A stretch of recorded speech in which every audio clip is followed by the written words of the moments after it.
Welcome back to the Profitless on Purpose podcast, the podcast where we talk about accounting and nonprofit issues from an accountant's perspective. I'm one of your hosts, AJ Wheeler. With me, as always, is Mark Palardy. Hey, everyone. Got a great show for you. We're going to do a deep dive into one article, a really lengthy one. It's from The Intercept. It's called Elephant in the Zoom. What it's about is how progressive movements within organizations have kind of derailed the main mission of for-profits and nonprofits, and how internal strife is creating an environment where nothing's getting done towards the mission, vision, or the means of the business that's being operated. And so we'll take a deep dive in what that means, kind of what policies we're talking about, and how kind of the activists in your organization can drag the whole thing down. We also have a question from a listener that very much relates to this, about how they have enacted really well-meaning policies around PTO and working environment that's come back to bite them, and employees of that nonprofit are taking too much advantage of that and causing everybody else to scramble and pick up the pieces. We'll talk kind of like our perspective on this, and we'll give you kind of what we think about it and what the article says about it, and hopefully have a good discussion around this. But Mark, why don't you introduce the article and give us a little bit more insight on what we're talking about? Yeah, thanks, AJ. I heard about this article on a podcast that I was listening to a couple weeks ago, and was really interested because it definitely fits into our sphere of nonprofit world, and really an interesting read. And it's from The Intercept, and it's called "Meltdowns Have Brought Progressive Advocacy Groups to a Standstill at a Critical Moment in World History." So this article, long form article, by the way, we'll link to it in the comments on YouTube, but this article really is talking about what the present state of the progressive movement is in the United States, and especially how it is dealing with the current atmosphere and some of the things that are undermining the work that progressive organizations are trying to do. So the problem right now, as the article lays it out, and there are many examples that we'll get into in this podcast, is that the culture of inclusivity and the culture of being, the right would say woke, is actually starting to truly affect progressive organizations. So what ends up happening is that there's quite a bit of infighting in organizations who have progressive agendas, that they cease to focus on the mission of the group and they start focusing on themselves. There are statistics and anecdotal stories about how we're spending 80 to 90% of our time dealing with internal strife as opposed to dealing with the issue that we're taking care of. And we have distrust. The community at large has distrust of anyone in management or anybody disagreeing with the way any employees are doing their work. So oftentimes this distrust of management gets framed through a lens of discrimination and of talking about how, you're treating me badly because I'm a person of color, or you're treating me badly because I'm a woman. And the upper management in many cases is saying, I'm not treating you badly. I'm trying to set out guidelines to keep my nonprofit moving forward. And, they have done surveys of progressive organizations, and this is the largest issue in the last 6 years for these organizations. And often, if you listen to any political feedback, you often hear about how the Republicans, even though currently they're the minority in the United States, they have discipline and they can rally around their leaders and they can vote as the voting bloc. But when you look at Democrats, it's a circular firing squad, right? They, even when they're in power, as they are at the time of the recording of this podcast, they hold both chambers of Congress and they hold the presidency. There's infighting and accusatory stuff happening so that an agenda can't really get moved along. So those who are against them, in this case, Republicans, don't have to do much. They just have to let the infighting happen amongst themselves. So, we'll start getting into some specifics, but I think I just want to kind of lay out where well, that's the problem. I mean, I've laid out the problem. AJ, why don't I let you jump in and see if you have anything to say about this to start with?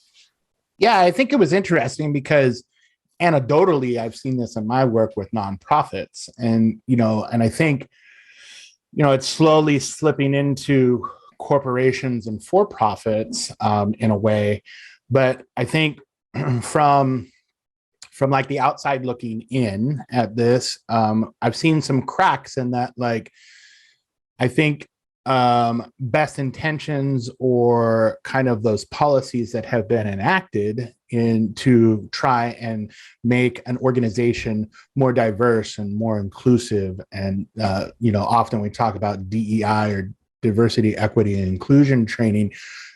Organizations, especially in the nonprofit sector, have really tried to push their organizations forward with more progressive kind of leanings, and hiring practices and how employees are treated and benefit packages, in deployment of feedback, that kind of thing.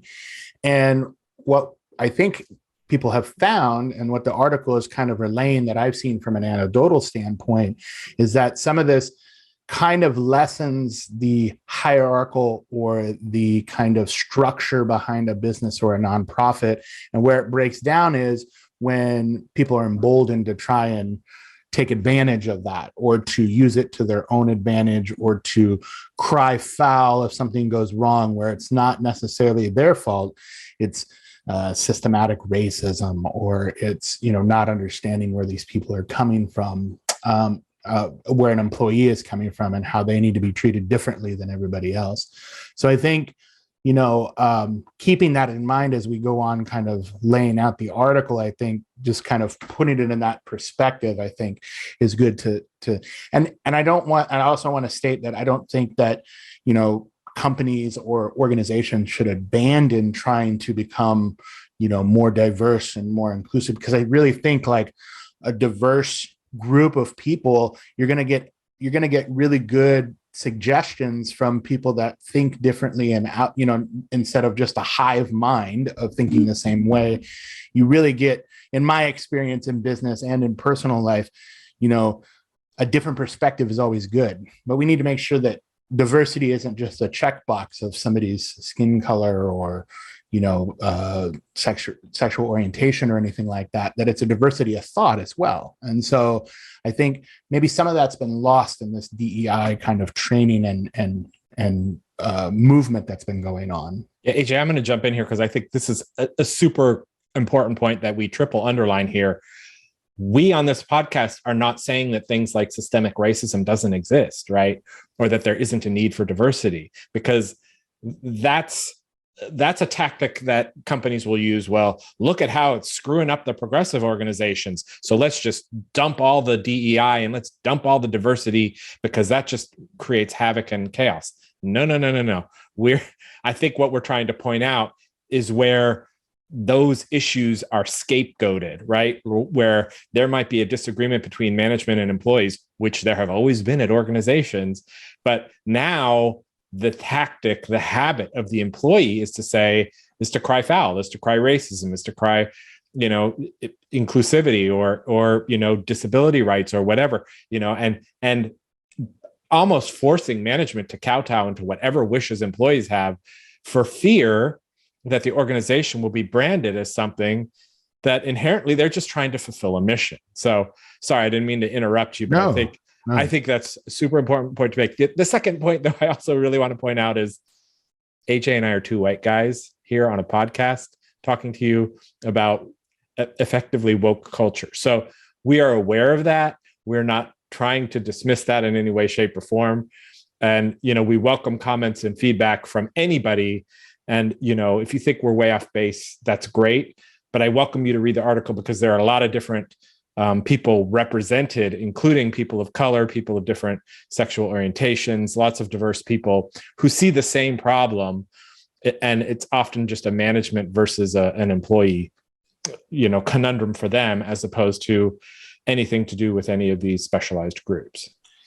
And also, like, kind of laying out the history of this, I think, or at least the background on this, it's not like in the 2010s and the 2020s that worker dissatisfaction or the kind of like revolt against the hierarchy is new. This has been in the place, workers versus management, or like the diversity battle has waged for years, decades, or even a century, of these issues being pushed to the forefront, and why there's been great progress made. What's different nowadays from before, I think, and the article goes into this a little bit, but employees have more of a soapbox to stand on with social media. And, the activist type, or the one that's really passionate about this, that has some kind of social media following or yells to the masses, everybody now has a media voice in the form of social media. And so the damage to a business, say in the 80s, if there was somebody that was disgruntled with their employer because of, and they wanted to scream discrimination, they really only had a few options. They could hire a law firm and throw a bunch of money at it to try and sue that company. But realistically, you couldn't do any damage PR wise. And I think what's different now in the 2010s and 2020s is that you can, a couple of employees that are disgruntled can really get a groundswell of negative press through social media. So this is something that a business can't turn a blind eye to. From either side, from being not diverse and welcoming as they could be, versus if they're overly, I guess, handing the reins over to the employees too much. And here's the paradox, AJ, right? Because the right wing groups will cry cancel culture, right? They'll be like, "You're trying to cancel me," and et cetera, et cetera. And you have used that as a rallying cry for the past few years, whereas people on the left will see employees in their organizations who are disgruntled about issue X, Y, or Z go out on social media and try to get their organization or leaders at the top fired, removed, and basically try to do the things that the right are calling cancel culture.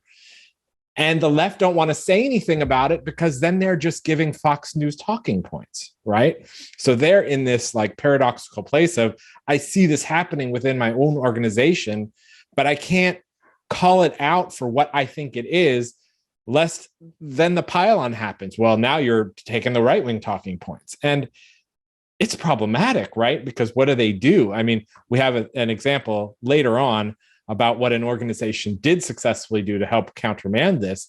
But right now, it's like management turtles up and goes, I don't know, I'll do better. And then they just concede to these employee wishes as opposed to focusing on mission.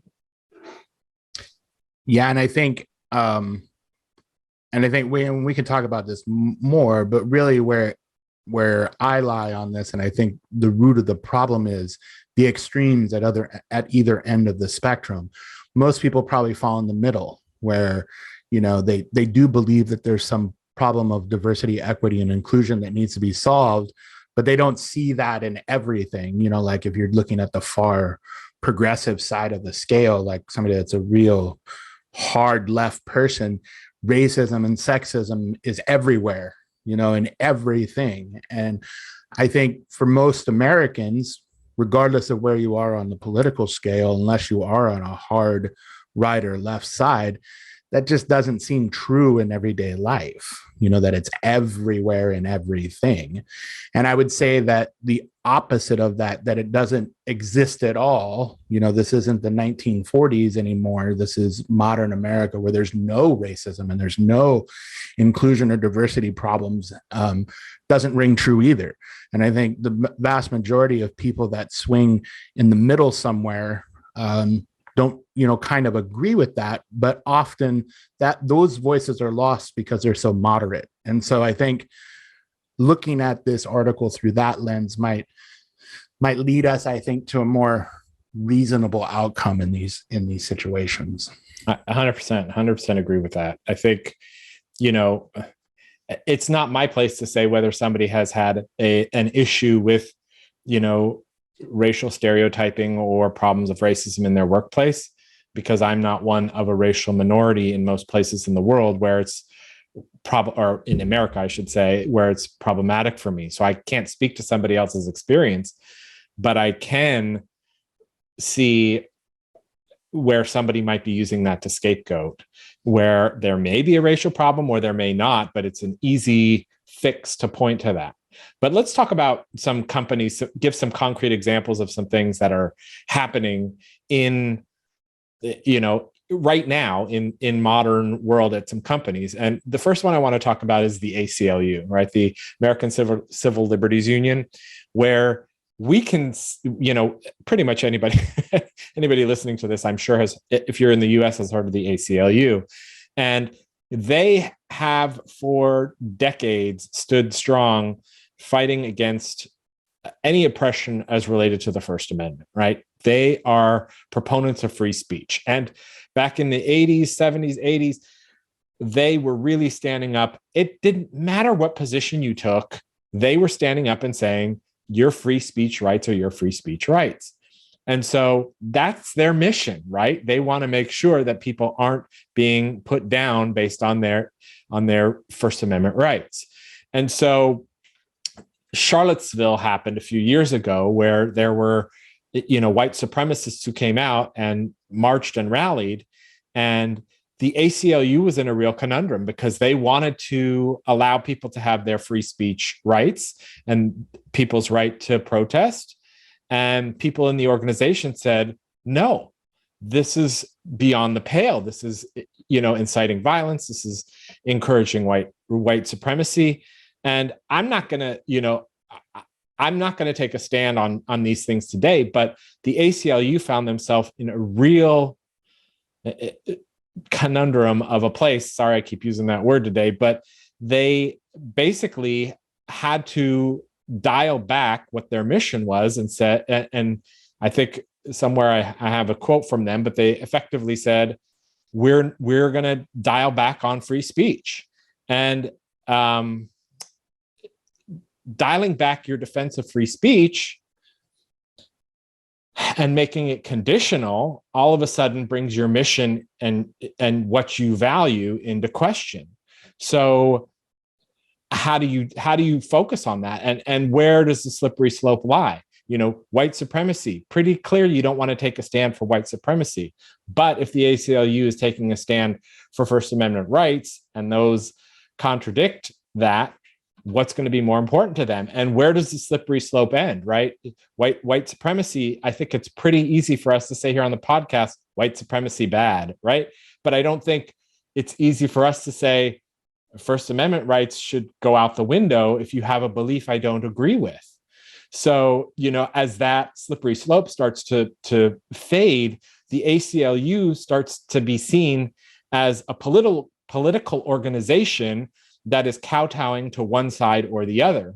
And they have tried to stay above the fray and fight for people's First Amendment rights, regardless of their political affiliation. So that's example number one. AJ, I don't know if you want to comment on that before I jump into example two. Well, I will give a really quick kind of, I guess, my position on free speech and why I think it's so important and how this decision has, I think, negatively affected the ACLU. And the ACLU has been in the news for kind of taking a political stance versus the goodwill stance that they had for a long time of being champions of free speech, being champions of, truth.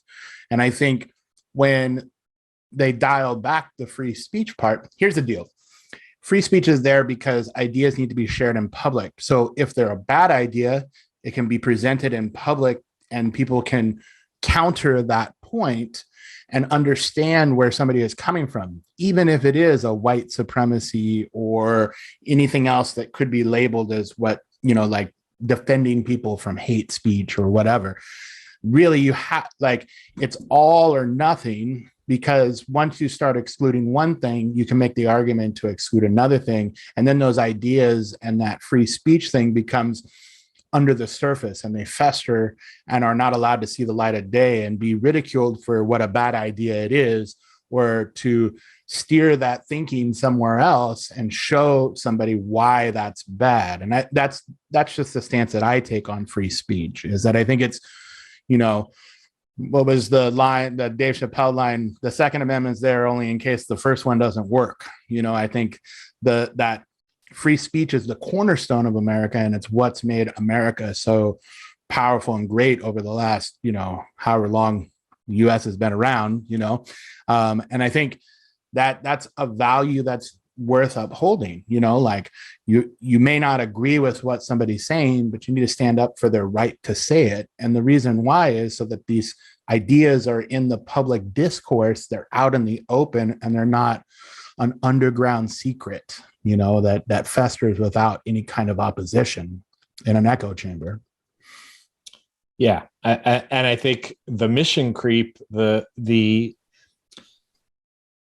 changing your mission, and organizations change their mission all the time. But when you're something as fundamental as the ACLU that's there to stand up for First Amendment rights, and then you start to slide away from that, it becomes problematic for sure, for everybody, not just for, their own internal staff. But now I feel like, my rights might not be fought for as hard in the ACLU. And it makes, if it makes me question whether I want to donate to them, because is this an organization that is truly living their mission? And that's, we're talking about this on the Profitless on Purpose podcast, because we're looking at this through the nonprofit lens. And as a nonprofit, when you start getting mission creep, your donor base starts to question what's going on. And that's super problematic. So let's talk about example number 2, another organization that is highly well regarded and known, the Sierra Club, right? So they are known for their nature conservancy, for preserving forests, for getting large swaths of land earmarked and saving wilderness, essentially. Their founder, John Muir, lived in the 1800s, I believe, quite a while ago. And unfortunately for him, he studied eugenics, which was essentially, trying to weed out specific people and, create a better race of people through DNA. Well, it wasn't DNA at the time, but he was a proponent of eugenics, right? Which, again, if you look into eugenics, terrible, not a good thing. But he also founded the Sierra Club. So when you have somebody who both did something great and who did something horrible, what do you want to do with that? And so the Sierra Club got an executive director in there who basically was installed and said immediately, John Muir, problematic. We're taking down all his statues. We're removing anything involved with him from the Sierra Club. And people as a whole were furious, right? John Muir is a well-known photographer. He is well-known as part of the Sierra Club, Muir Woods in Northern California, named after him, et cetera, et cetera. And this executive director found himself losing his job within 3 months, or he didn't last through the summer, is what the article says. So there was a great pushback against that. I don't think that the pushback against that, this pendulum just keeps swinging these wide swaths, but I think the pushback against that isn't necessarily affirming that he was a eugenicist. It's affirming that the Sierra Club doesn't need to whitewash and completely remove their history because one of their founders had some terrible ideas. So, I mean, again, slippery slope, but when you get an activist executive director in a place where they're going to make decisions that don't necessarily match up with what the base wants, you're creating problems for yourself as a nonprofit. AJ, I'll let you jump in.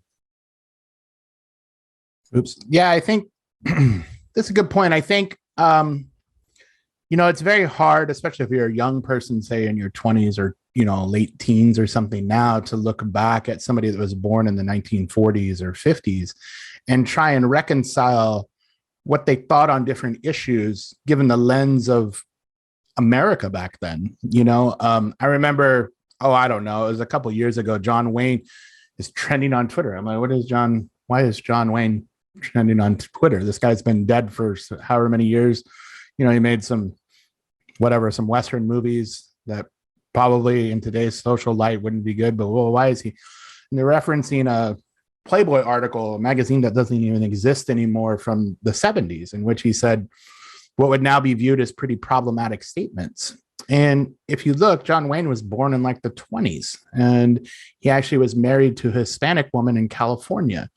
For all intensive purposes, for somebody born in his era, he was kind of progressive, I guess, as a white guy back in, like being, in his 60s and the 70s or whatever. But because he made this pronouncement in Playboy that was problematic, all of a sudden the John Wayne Airport needs to be renamed. And, and so I think, and the same thing with the Sierra Club founder, he did lots of great things around conservancy, but he happened to have born in 1838, by the way. So yeah, we're talking like born in a long time ago. 1838. And, I think his views on, conservancy of natural spaces was probably very progressive for his time.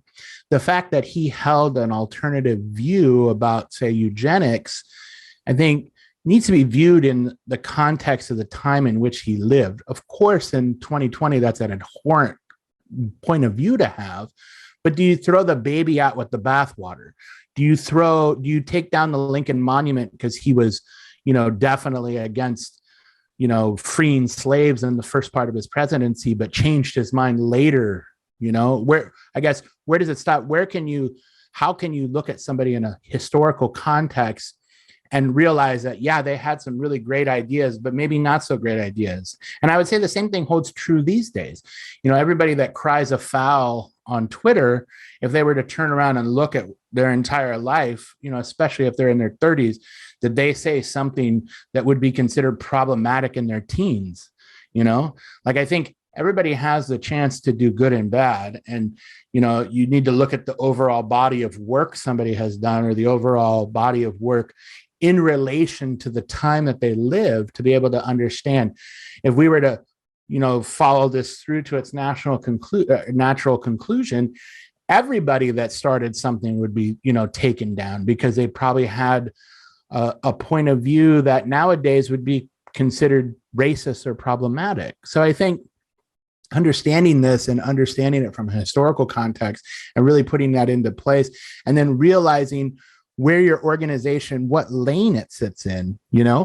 The Sierra Club is a conservation club. It's not a, eugenics or a, like diversity and inclusion organization. So if you can, of course, acknowledge that those facts that came out about his eugenics rhetoric, doesn't fit with the organization, but realize that he did a lot in conservation work, I think you can then, allow that founding person to live on, and I think it's problematic if you start digging in with a 2020s lens to look at people that lived, even 90s and 80s.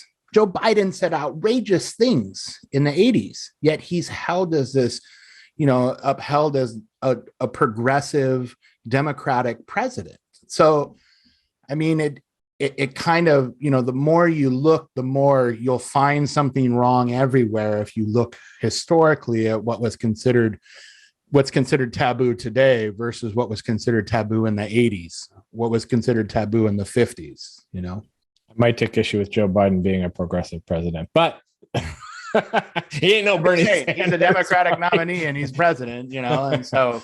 Wow, he ain't no Bernie Sanders is all I'm saying. But yeah, I take your point, AJ. I think one other company I just kind of want to call out, which might not be as well known, but is an interesting case study in this case, is called the Guttmacher Institute, right? And they exist as a pro-choice research organization that was founded in 1968. Right around Roe.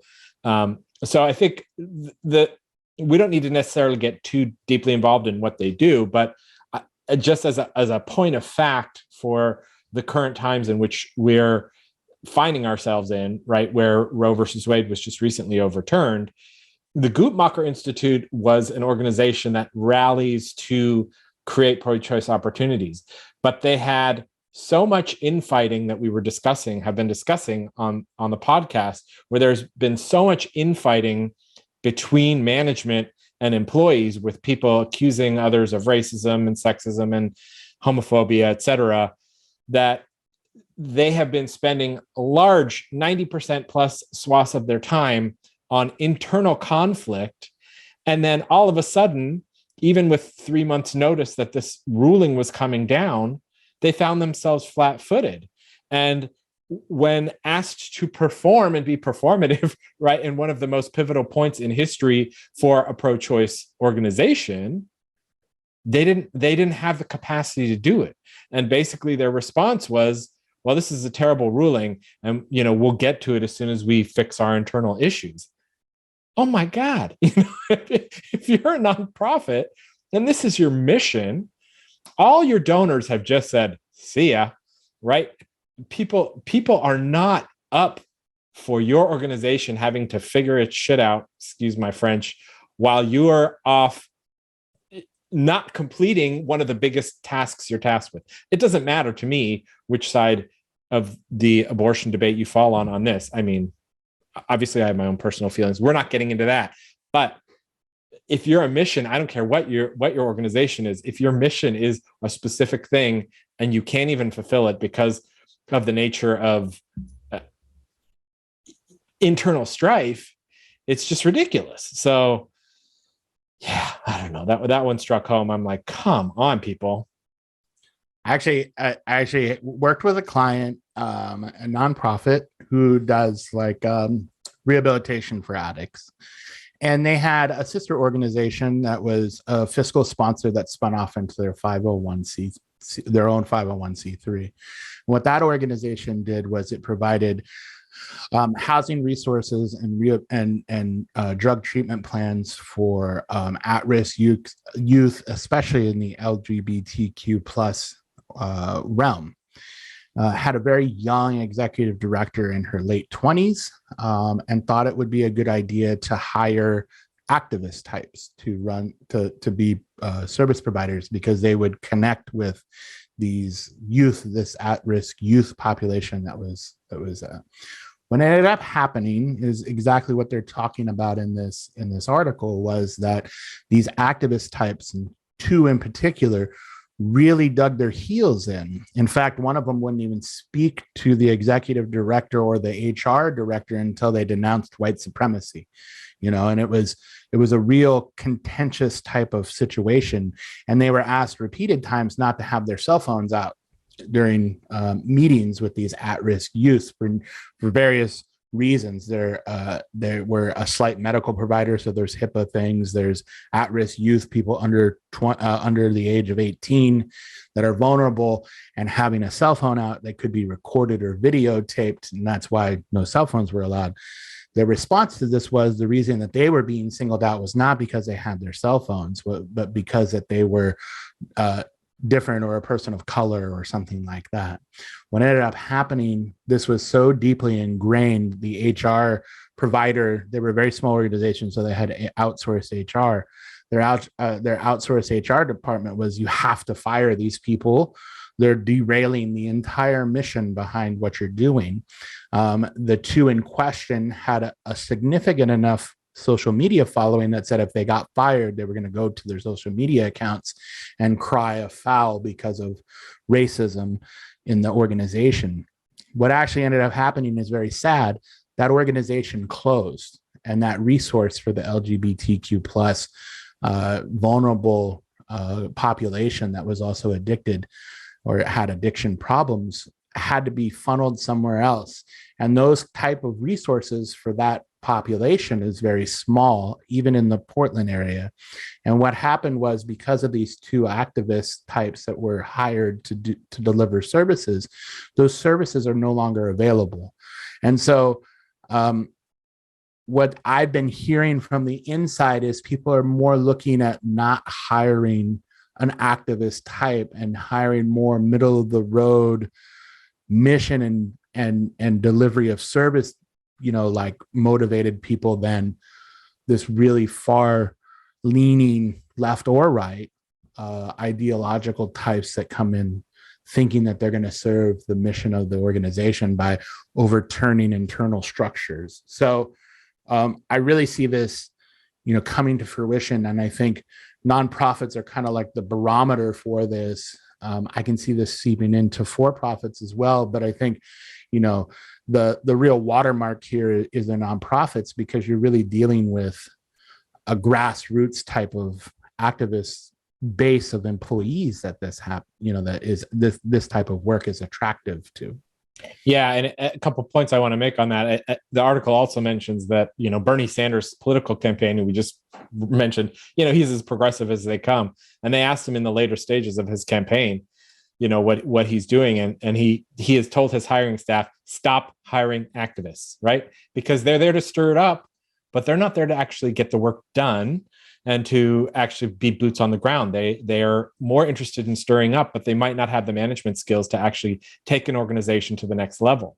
So, I'm not saying that activists shouldn't have a place at different nonprofits, but realize when you hire all activists, you're going to get a lot of activity and maybe not much, boots on the ground work done. The idea of it, there's a quote from this article that I want to just read right now, that oftentimes, according to multiple group leaders, when they have warned staff that this endless turmoil is destroying their organization, the staff doesn't really care. They don't think that what they've been doing for decades worked in this organization, but they're just as happy burning it to the ground, right? And so what's the point of having an organization where all you're spending your time on is internal turmoil, and people are more interested in suicide by 1,000 cuts than actually fixing the problem? There's another company, Sunrise, that is working on environmental programs. And I alluded earlier that I would talk about a company and how they dealt with this in a positive way. So I want to kind of start moving towards a more positive note and what can be done moving forward in the future, because I know we've been a little bit negative up to this point. But this organization, Sunrise, they had an employee who was unhappy with the working conditions and basically got together, started tweeting out all this negative stuff about this organization at a time when Biden was trying to get his Build Back Better agenda passed, et cetera. And Sunrise was a real big player in this. And this guy was out there making waves. And of course, those waves were, caught by people on right-wing media, including Fox News, who, exemplified this story and said, look, they can't even get their own stuff together, et cetera, et cetera.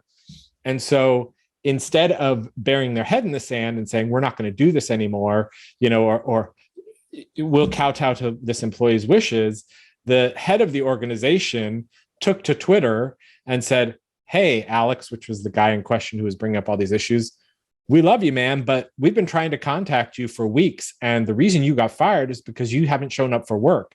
And then his entire staff backed him up and said, yeah, this is not the nature, the tone of this organization. This is a disgruntled employee. And Fox News has nothing else to say, and everybody else kind of went away. And it was almost like, you really need to get management in a place where they're on the same page with their employees, where people feel like they have an open and communicative way of belonging to the organization, and where your people who are just disgruntled employees can't undermine the whole damn thing, right? And it's been super hard with COVID and work from home, because you don't have a lot of people in a room together anymore. You have a lot of people who are just, behind Zoom screens or disgorging their disappointment on Slack messages, but yet it just, that kind of festering energy just grows and grows and grows.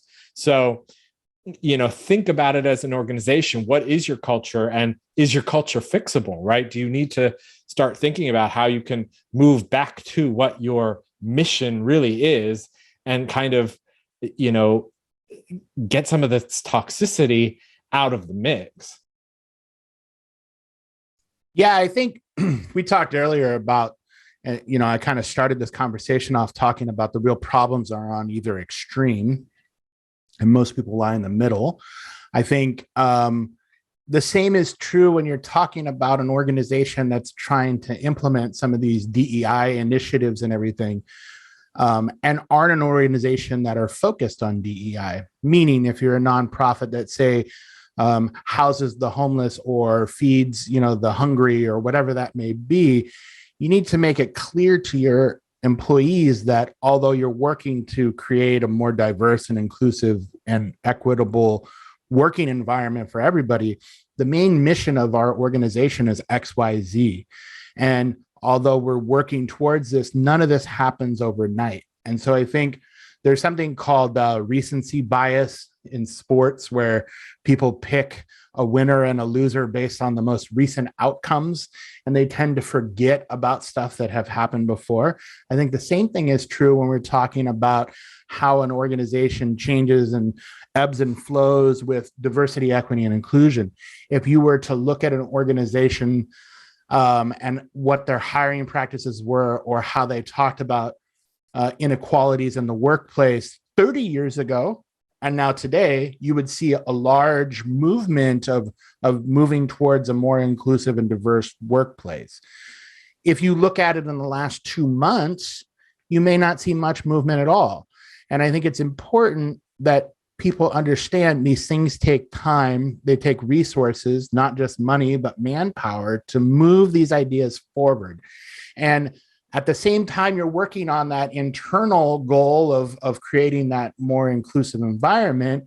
You're also you need to be focused and working on the mission that the organization is. And that's really what the article is getting at, is that these internal changes in how things are run or how things are dealt with to be more inclusive and more quote unquote woke about it comes secondary to the main mission of the organization. And what's derailing these organizations is the fact that that other secondary goal is taking over and creating a toxic environment to get anything done, whether that be the diversity, equity, inclusion, or the main focus of the organization. And so I think from a management standpoint, if we're really to boil this down, is you have to show both. You have to provide the steps and make an effort and implement policies that move an organization to a better equitable place. But you also have to get the mission done, and putting guide rails in line, like we're talking about this Twitter blow up where the executive director called this guy out and said, listen, the reason he got fired isn't because we had something against you discriminatory, is he didn't show up to work. And that's our policy. And, not only did you create strife for the organization, but you created strife for everybody that's still here that has to pick up the slack because you just decided you weren't going to come to work because your grievances with the organization or whatever it may be. We've tried to reach out to you and we've tried to build a bridge here, but you're fired because you didn't show up. We wish you the best, So I think having concrete guidelines around these issues is really good, as opposed to just providing training to it and coming to the conclusion that the organization isn't doing enough. I think looking at the lens of how this progresses should be looked at in a 5, 10, 20-year scale, not 2 months. Nothing gets done overnight. The same way the delivery of the nonprofit's mission and vision and who they're serving doesn't happen in 2 weeks. The same thing can be true that this problem isn't getting solved overnight. And I think people get frustrated, especially if they're young, with recency bias, where nothing's happened recently. Since I've come on to work here a year ago, things have only changed slightly. And I think change takes time. Change takes effort. Change takes resources. And you have to allocate those resources through a finite set of those resources you have available for everything else you're doing. Yeah. And I think great points, AJ. And I think also every organization can't be everything, right? You cannot have this mission creep be, well, we're going to serve, this, but we're also going to be this, and we're going to be this, and and our employee down the road just said this, so now we want to include that in our mission as well. It's like, you have a mission that you started this nonprofit with. Yes, that mission can change, like AJ said, over long periods of time. But every time anybody brings up a complaint, sure, deal with it, but realize it's not part of the mission. And if that person isn't part of your culture and wants to change the culture for everyone else, well, maybe it's not, that person is not a good fit for your organization. Now, that doesn't mean I'm advocating that you shouldn't pay attention to grievances, see if they're valid, see if they're, if there's anything you're doing that's out of legal compliance. By all means, you need to step in line for that. But it's really tricky for you to please every single employee at your organization. And honestly, look at your hiring practices as well and lay out clearly what your organization's mission is, and lay out clearly what your organization stands for, and create the expectations that people, when they're coming in, know exactly what they're walking into, so that they're not coming in and day one saying, well, I'm going to change this culture, because man, that's a recipe for disaster. So no, and I have actually another organization I work with. They're in the environmental space, so they're into greenifying urban areas, and they do a really good job of including diversity, equity, and inclusion in that greenification of urban areas. And so they were operating remotely during COVID and during the George Floyd protests, and they have very left-leaning staff, and the staff was upset that the organization itself wasn't down at the protest with their organization's name and showing that they support that. What management did, and they were able to stem a full mutiny there, was to tell them, yes, we believe in this, and it's in our mission and vision that we are, socially aligned with, diversity, equity, and inclusion, and that this is a horrible tragedy. But we're an environmental organization. We're in a greenification organization of urban areas. We're not a social justice organization. We're not a police brutality or reform organization. We support these causes supplemental to our environmental thing, and we do it through our environmental programs and volunteer efforts. That part of that training is to include this DEI portion of it, but we're not the organization that deals with that type of protest. Everybody in the organization is allowed to go down there. If you want to wear a organizational shirt while you're there, we're not going to stop you from doing that. But as an organization ourselves, we're not going to present ourselves in a bad light, because what happens at those protests at night could adversely affect our image as a environmental organization. And I think people took that, it took management, some internal fortitude to say that, because you run the risk then of alienating these people that really think they should have been involved and down there as an organization. But it clearly put guide rails on what they are and are not going to do. It's not that they didn't support the protests. It was that they, as an organization, they stayed in their lane of being an environmental greenification of urban areas organization, and didn't jump the shark to be something different and try to include that portion in their delivery of services. Absolutely. I think AJ, I think we've had a really good discussion here on this. I think this was a deep and meaty conversation, and I hope our listeners out there appreciated the long form view on a specific topic. I think we're going to jump to just one question today, but I don't know if there's anything else you want to say about this article. Thanks for indulging us, dear listeners. But I think this is an important topic and hopefully helpful to some of you out there. What I think I would just want to say, I think we've made our point of view, and it is just a point of view on this clear. But I would love to hear from the listeners if they have a differing point of view, because again, like Mark said at the beginning, we're not closed-minded and closed-eared about this. We really want to hear from you if you have a differing opinion on this.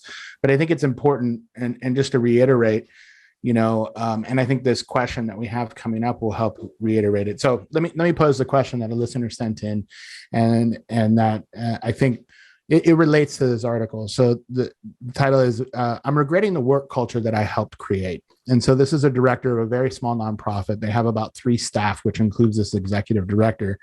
And at the height of COVID, they did a bunch of policy work around flexibility and creating a really empathetic working environment, lots of PTO, paid time off, accommodations for mental health, and neurodivergent staff is how they put it. And so they were really proud of this work. It seemed to be really good and flexible and accommodating at the time that everything felt so challenging. Now, fast forward back to when they're kind of in the office and back on mission and outside of being isolated. And this executive director is back from maternity leave and heading into the office on their day off with their infant daughter because one of their contract staff and the interim director have too much social fatigue from attending a wedding on the weekend to open up the storefront that they operate on their nonprofit. Then somebody else is sick because they had a COVID exposure and they need to be isolated for a week. And essentially they're copying to this is their bed and they're lying in it. But they're feeling frustrated and overwhelmed with the challenge of trying to live up to the mandates that they put in place and a way of working that really doesn't have that they don't have capacity for. So essentially what they're saying is they really went above and beyond and tried to give the employees a working environment that really fit and retain staff. And what they're seeing now is that staff is really taking advantage of or over advantage of those policies that were in place that were supposed to be, a way for an employee to take a reset break or a way for an employee to take that time off that they needed for a mental health day. And they're the ones that are having to do it. Much like a manager at a fast food restaurant, you lose people all the time. You have to show up to cover that shift. Nobody else will. So they're wanting feedback on what they can do and how they can accommodate and live with the decisions that they made. So, Mark, I'll open it up. I have some ideas on this, but I'll kind of open it up for your comments on this. Yeah, I mean, obviously, we've alluded to a lot of this sort of stuff about management in our previous long-form discussion. I would say it's tricky, right? You got to get policies in place, and you have to stick with those policies. The two examples you gave are slightly different, right? Because the COVID-related exposure, especially if we were at the height of COVID, that's problematic, right? Like, are you feeling sick? Have you gotten COVID? No. Can you come to work and wear a mask, right? Because there are specific rules and CDC guidelines around COVID exposure that have loosened up a bit since we were at the height of the pandemic. On the other side, the social fatigue excuse, my God, that sounds like some pure BS. But, in the old days, they would have just called in sick and not tried to use this as an excuse. I think, you're going to get culture creep. You're going to get people who are calling in for all sorts of things and people being a little too honest. And, you start to get an idea of who your employees are when they're not so concerned about the work. And, if there are places where you have organizations where people can work from home, if they've had COVID exposure, great. If you have places where people can work from home because they have social fatigue, get a damn cup of coffee and come into work. But yeah, in the old days, social fatigue was called brown bag flu, Right. Yeah. Old man Rancid Cloud over here. Yeah. But anyway, yeah. I mean, I think it's hard once you start opening that gate, but it just have a staff meeting and be honest with your staff and say, look, we have had this open policy. Staff knows, by the way, they know who's taking advantage of the shit. Anybody who has worked in any environment, you talk amongst the staff, oh, so-and-so called in sick again. I'm sure they're sick. They always seem to be sick on a Monday morning, right? So it's always the same people who seem to be doing this. So come together as a staff and have a little bit of social interaction where you're saying, look, because of this, we can't function as an organization and we're going to have to put some more rigorous rules in place. We're sorry if that affects you negatively, et cetera, but we still have to run an organization and, we can't be calling people off of maternity leave or, et cetera. So that's kind of the approach I would take with it. Do a reset, say this was an experiment and it doesn't seem to be working. So, because there's got to be a little give and take from employees too. And if they had been handling it maturely, then we wouldn't have even gotten a letter like this. So anyway, your thoughts, AJ? This reminds me of a funny article I read a while back about dress codes, right? And this was dress codes in accounting firms specifically. And they asked for some, mid-sized firms to send in their dress codes. And one of them specifically said no swimwear. And why would there be no swimwear in a dress code at a mid-sized firm? And the answer is because somebody at some point, it wasn't specifically wrote, showed up in swim trunks or something like that. And the manager's like, Jesus, I never want to have this conversation again. So we're going to write it in a policy. And I think, the reason I bring this up, and it's a funny anecdote, is because I think, it only takes one person to take advantage of something like this. But I think Mark's suggestion of bringing everybody together and having them realize to maybe check to see, can you get over your social fatigue to come into work so that the lady that is on maternity leave or the person with COVID doesn't feel a pull to have to come in. We're a very small team here. You're talking about 3 or 4 people that run this nonprofit organization, and realize that when you call out because, you have the brown bag flu or you just don't want to come into work that day, that it affects everybody else around you who may have a legitimate reason not to be there. And so I think, maybe trying that first before you reverse these policies that you thought were good to implement would probably be the first step. And if it doesn't work, if you have that person that continually takes advantage of that offer or that, benefit, then I would say you need to change the policy, or let that, furlough that person or let them go or term that person because they can't reasonably work under those circumstances. So, and remember, it all comes down to dollars and cents. If you have somebody that's taking advantage of paid time off, that costs the company money. And, if you don't have guide rails set up about how much sick time, how much PTO, how much of this you can use, there's going to be that one bad apple that's just like, well, I can take off as much time as I want and get paid for it.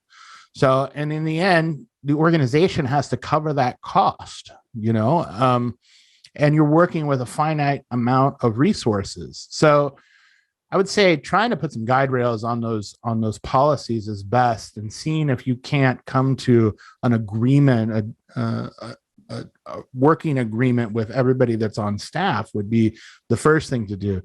If that doesn't work and people are still taking advantage or taking, liberties that don't meet the spirit of the policy you enacted, then it's time to change the policy, and it's time to dial it back, so that you're not taken advantage of as an organization.